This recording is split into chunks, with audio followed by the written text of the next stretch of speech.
നമസ്കാരം. മൃത്യുഞ്ജയം എന്ന നമ്മുടെ യൂട്യൂബ് ചാനലിലേക്ക് ഏവർക്കും ഹൃദ്യമായ സ്വാഗതം.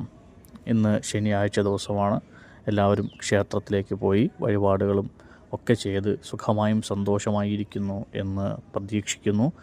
ഇന്നത്തെ ദിവസം ശനീശ്വര ക്ഷേത്രത്തിലോ ശാസ്താക്ഷേത്രത്തിലോ വഴിപാടായി എള്ള് പായസവും നീരാഞ്ജനമൊക്കെ വഴിപാടായിട്ട് നടത്തിയാൽ ശനി ദശ ബാധിച്ചിരിക്കുന്നവർക്കും അതോടൊപ്പം ഏഴര ശനി, കണ്ടകശനി ഇവയൊക്കെ ബാധിച്ചിരിക്കുന്നവർക്കുമൊക്കെ വലിയൊരു ആശ്വാസവും ദോഷ നിവാരണവുമൊക്കെ സാധ്യമാണ്.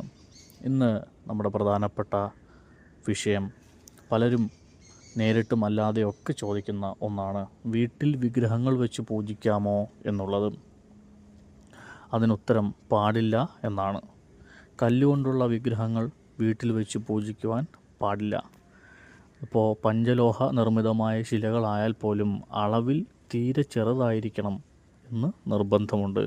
അങ്കുഷ്ടമാത്രം എന്നും ഇതിനെ നമ്മൾ പറയാറുണ്ട്. അതായത് ഗൃഹനാഥൻ്റെ കയ്യിലെ പെരുവിരലിൻ്റെ അളവിനേക്കാൾ ചെറുതായിരിക്കണം വീട്ടിൽ വെച്ച് പൂജിക്കുന്ന വിഗ്രഹം എന്ന് പറയപ്പെടുന്നു.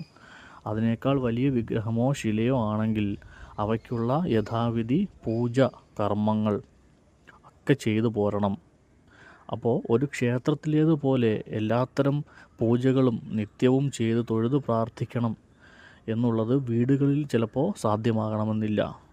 അത് അസാധ്യമായതുകൊണ്ടാണ് വീട്ടിൽ ശിലകളോ വിഗ്രഹങ്ങളോ വെച്ച് പൂജിക്കരുത് എന്ന് പറയുന്നത്. എന്നാൽ ദാരുശിലകൾക്ക് ഈ നിയമം ബാധകമല്ല എന്നും പറയുന്നു.